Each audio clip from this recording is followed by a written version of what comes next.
How to clear or delete your watch history on TikTok.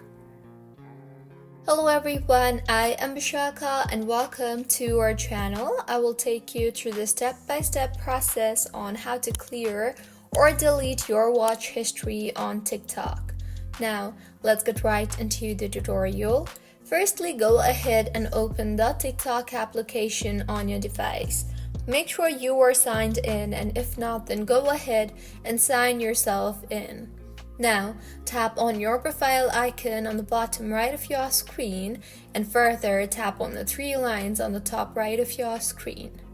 You will then see the option for settings and privacy.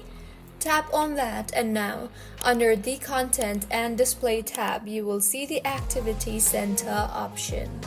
Tap on that and further tap on the watch history option. You will now be able to see all your watch history. So tap on the select option on the top right of your screen and further select the select all watch history radio button and then tap on the delete button, and with this you will receive a pop-up. Tap on delete again, and with this all your watch history will be deleted. So this is how you can clear or delete your watch history on TikTok. If you find this tutorial helpful, please like the video and do comment if you have any queries. Also, do subscribe to our channel Lock and Chains for similar helpful tutorials. See you on the next one.